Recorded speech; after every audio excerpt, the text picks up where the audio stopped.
astecas foram uma das mais importantes civilizações pré-colombianas, que habitaram as regiões centrais do México, por volta do século XII. Eles vieram da região que hoje corresponde à Califórnia e passaram a ocupar a região do Planalto Mexicano, atual México. Os astecas fundaram a sua capital conhecida como Tenochtitlan, que em 1450, no seu auge, contava com cerca de 300 mil habitantes.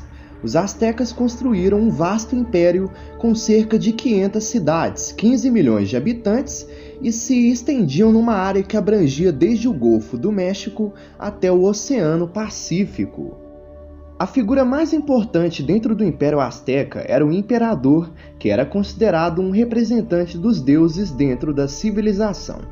Abaixo do imperador se encontravam os poderosos militares, sacerdotes e altos funcionários públicos.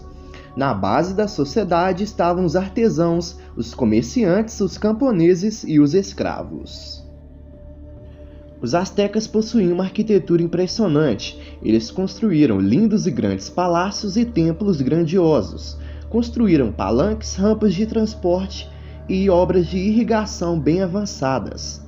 A base da economia dos astecas era a agricultura, seguida pelo artesanato e pelo comércio, que era bem intenso.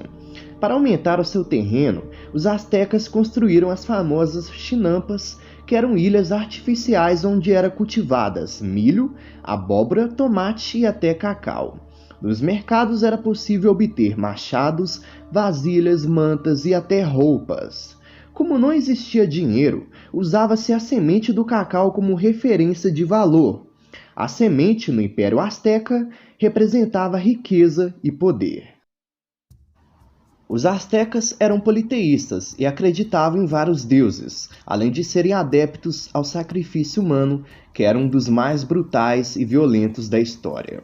O coração do sacrificado era arrancado e jogado escadaria afora, e o seu corpo era jogado entre a multidão como uma forma de agradar aos deuses.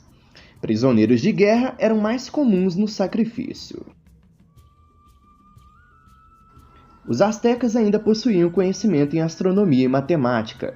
Eles elaboraram o calendário solar e agrícola, no qual o ano era dividido em 365 dias.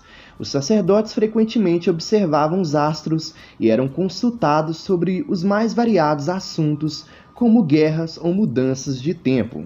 Possuíam também profundos conhecimentos de medicina, além de usarem uma escrita hieróglifa baseada em símbolos e sons. Mas o que provocou o fim dos astecas? Para a gente conferir a história do fim dos astecas, a gente tem que voltar um pouco no tempo.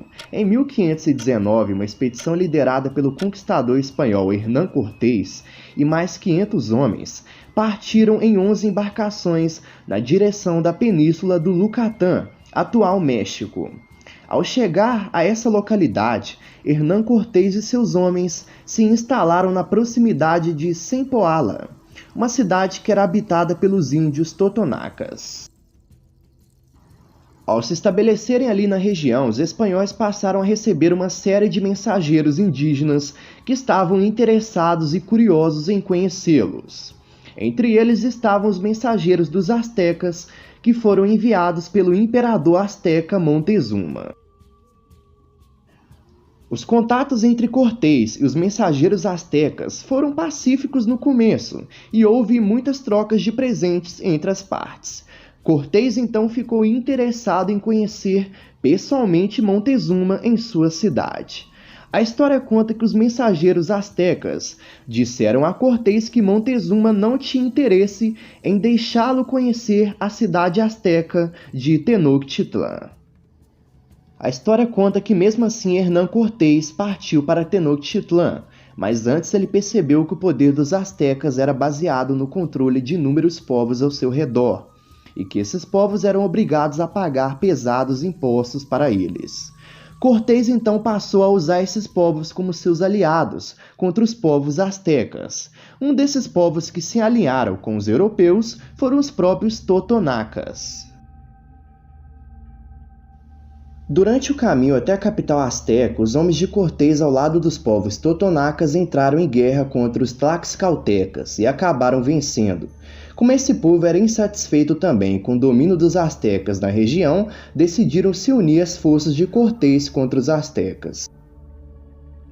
Cortés dirigiu-se para a cidade asteca de Cholula, e lá aconteceu um verdadeiro massacre das forças de Cortés contra os astecas. Os relatos históricos contam que os espanhóis mataram uma grande quantidade de astecas no templo religioso de Cholula, episódio que ficou conhecido como Massacre de Cholula. A história conta que Montezuma então autorizou a Cortés a entrar em Tenochtitlan, e a história conta que os espanhóis ficaram impressionados com a grandeza da capital asteca, que possuía cerca de 200 mil habitantes e era maior que qualquer cidade europeia da época. A história conta que Hernán Cortés teve que deixar a cidade, mas antes ele ordenou que o imperador Montezuma fosse feito refém.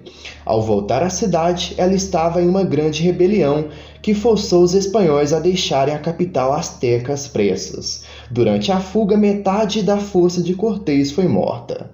Episódio que ficou conhecido como La Noite Triste. Durante a confusão, o imperador Montezuma morreu depois de levar uma pedrada no crânio. Outras fontes históricas dizem que Montezuma acabou sendo morto pelos espanhóis, mas a causa da sua morte ainda é incerta. Cortés acabou retornando depois e após um grande conflito conquistou a cidade de Tenochtitlan em 1521. Com a conquista, ele estabeleceu ali o vice-reino da Espanha, que durante algum tempo foi administrado por ele mesmo. Versões históricas dizem que quando Cortés retornou à capital asteca pela segunda vez para conter a rebelião, muitos já tinham perdido suas vidas por conta da varíola trazida pelos próprios europeus.